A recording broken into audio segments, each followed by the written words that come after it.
Hello students, our today topic is land use change in India.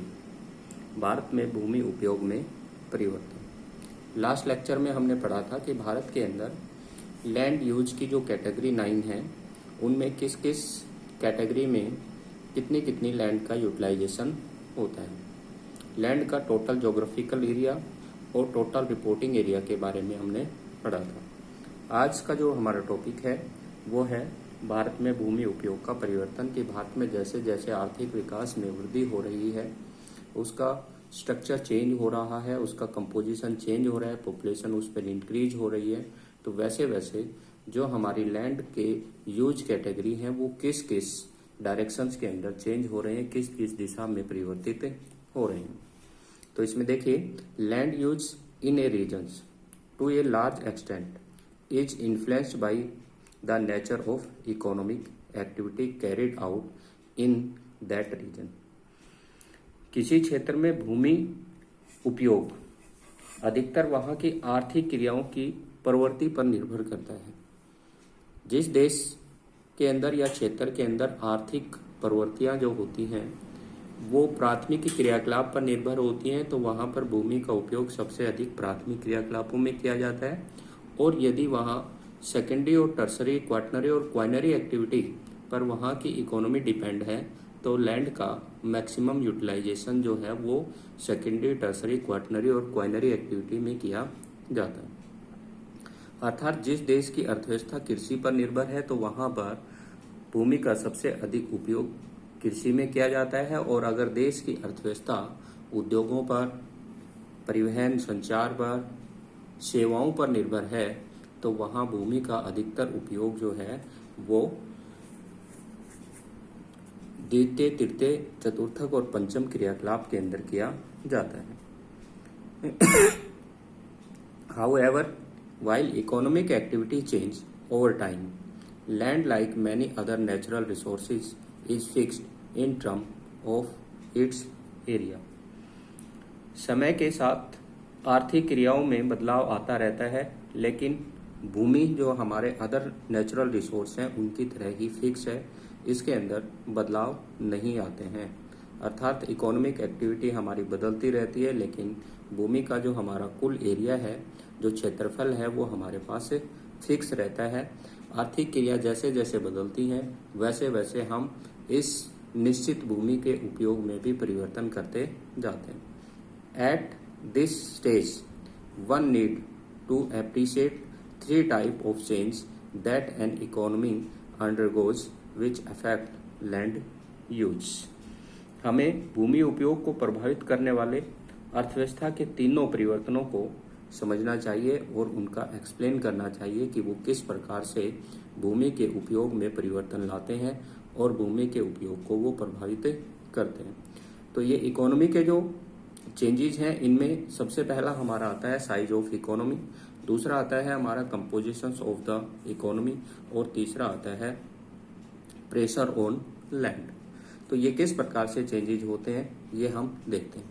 इनके बारे में थोड़ा सा आपको इंडिपेंडेंट टाइम के बारे में और प्रेजेंट के बारे में नॉलेज प्रोवाइड होगी। The size of economy measure in term of value for all goods and service product in the economy. ये आपको अच्छे से अंडरस्टैंडिंग करना है कि इकोनॉमी का साइज है वो कैसे मेजर किया जाता है। इकोनॉमी का साइज जो होता है वो जीएनपी और जीडीपी के थ्रू मेजर किया जाता है। जीएनपी और जीडीपी जितनी भी कंट्री की हाई होती है, इकोनॉमी का साइज उतना ही बड़ा होता है। जीएनपी और जीडीपी को मेजर करने के लिए जो कंट्री के अंदर टोटल जो प्रोडक्शंस होता है, गुड्स होती हैं और जो सर्विस होती है, उनकी टोटल वैल्यू को इंक्लूड किया जाता है कि कितनी मूल्य की हमने एक वर्ष के अंदर वस्तुओं का उत्पादन किया और कितने मूल्यों की हमने सेवाओं का उत्पादन किया, उसको हम टोटल जोड़ करके और इकोनॉमी के साइज के रूप में देखते हैं। जिस कंट्री की गुड्स एंड सर्विस का जो production in a year highest होता है उतना ही उस कंट्री के इकोनॉमी का साइज इंक्रीज होता है। जैसे हम बहुत सी बार जो है वो न्यूज़ चैनल और न्यूज़पेपर के अंदर पढ़ते हैं कि हमारी इकोनॉमी का जो साइज है वो लगातार इंक्रीज हो रहा है, लेकिन फिर भी वो वर्ल्ड के जो डेवलप नेशन है उनके कंपैरिजन में बहुत पीछे हैं। यानी कि जो डेवलप्ड नेशन है उनमें गुड्स एंड सर्विस की वैल्यू जो होती है वो हाई होती है और उनमें लार्ज स्केल्स के अंदर गुड एंड सर्विस जो है वो प्रोड्यूस होती हैं, जबकि इंडिया के अंदर उनके कंपैरिजन में कम होता है। इसलिए उसकी जो कंपैरिजन किया जाता है तो हमारा वर्ल्ड के अंदर जो इकोनॉमी का साइज है वो लेस रह जाता है, कम रह जाता है, हम पीछे रह जाते हैं। Growing over time as a result of increasing population, change in income level, available technology. ये पॉइंट आपको अच्छे से ध्यान में रखना है कि किस प्रकार से इकोनॉमी का साइज चेंज होता है तो लैंड का यूज जो है वो भी चेंज होता है कि समय के साथ साथ पॉपुलेशन भी इंक्रीज होती है। जब पॉपुलेशन इंक्रीज होती है तो उनके लिए रेजिडेंशियल प्लेस की रिक्वायरमेंट होती है, निवास स्थान की आवश्यकता होती है। इस निवास स्थान को हम जो रूरल और अर्बन सेटलमेंट है उनको डेवलप करने के लिए जो हमारी लैंड होती है उसको यूटिलाइज करते हैं। अर्थात जो लैंड हमारी बारन लैंड थी, ग्रास लैंड थी, गार्जिंग लैंड थी या एग्रीकल्चर लैंड थी, उसको जैसे ही पॉपुलेशन इंक्रीज होती है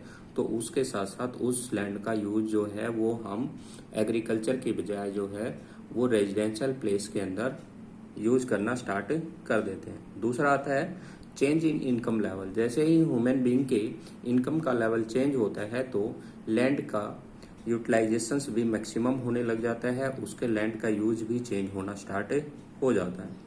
अवेलेबल टेक्नोलॉजी, टेक्नोलॉजी जैसे जैसे इंक्रीज होती जाती है, टेक्नोलॉजी की अवेलेबिलिटी ईजिली हो जाती है तो वैसे वैसे लैंड का यूटिलाइजेशंस भी हम मैक्सिमम करना स्टार्ट कर देते हैं। जैसे कि आप देखते हैं कि 1947 के आसपास जो हमारे रूरल और अर्बन सेटलमेंट थी वो बिल्कुल ही छोटे से एरिया के अंदर थी और उनमें सिंगल स्टोरी जो बिल्डिंग हुआ करती थी, एक मंजिले या दो मंजिले मकान हुआ करते थे। लेकिन आज देख रहे हैं कि आपके पास टेक्नोलॉजी आ रही है तो आप मल्टी स्टोरी बिल्डिंग बना रहे हैं और अंडरग्राउंड बिल्डिंग भी आप बना रहे हैं, भूमि के नीचे भी उसका यूज कर रहे हैं। आप दिल्ली के अंदर या मेट्रोपॉलिटन सिटी के अंदर देखेंगे तो आप देख रहे हैं मेट्रो रेल जो है वो भूमि के नीचे भी जा रही है और उसके ऊपर भी हम पिलर वगैरह बना करके टेक्नोलॉजी हमारे पास आती है तो उसके ऊपर से भी हम इसका यूटिलाइज कर रहे हैं। तो इस प्रकार से जैसे जैसे हमारे पास टेक्नोलॉजी आती है वैसे वैसे हम लैंड का यूज भी चेंज करना स्टार्ट कर देते हैं। और एसोसिएटेड फैक्टर और इससे संबंधित जो कारक होते हैं वो सारे हमारे लैंड की यूज को चेंज कर देते हैं। As a result the pressure on land will increase with time and marginal land would comes under use। जैसे जैसे लैंड के ऊपर प्रेशर इंक्रीज होता है, भूमि के ऊपर दबाव बढ़ता जाता है, वैसे वैसे जो हमारी मार्जिनल लैंड्स होती है, सीमांत भूमि होती है, उसका हम मैक्सिमम यूटिलाइजेशन करना स्टार्ट कर देते हैं, उसका हम बड़े पैमाने पर उपयोग करना शुरू कर देते हैं।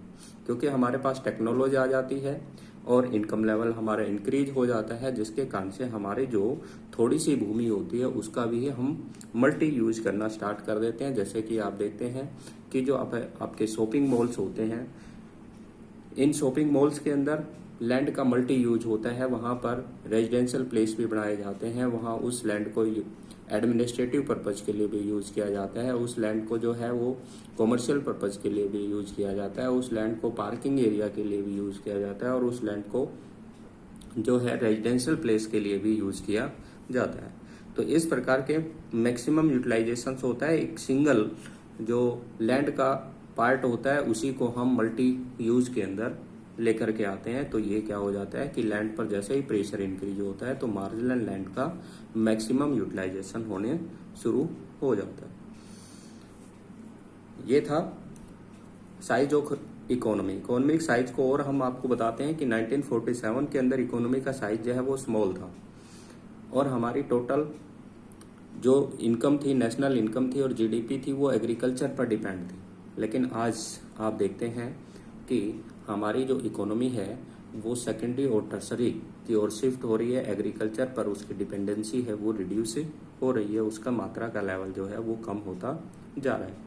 तो ये सारी चीजें क्या बताती हैं आपको, साइज ऑफ इकोनॉमी जैसे जैसे चेंज होती है लैंड का यूज भी चेंज होना स्टार्ट हो जाता है। इसको सिंपल वे के अंदर मैं बताता हूँ कि एक जैसे फार्मर होता है तो वो अपनी एग्रीकल्चर लैंड अपने लैंड का एग्रीकल्चर पर्पज के लिए यूटिलाइजेशन करता है। लेकिन जैसे ही उसका इनकम सोर्स इंक्रीज होता है, उसको वो गार्डन के रूप में यूज करता है, या उसको वो जो है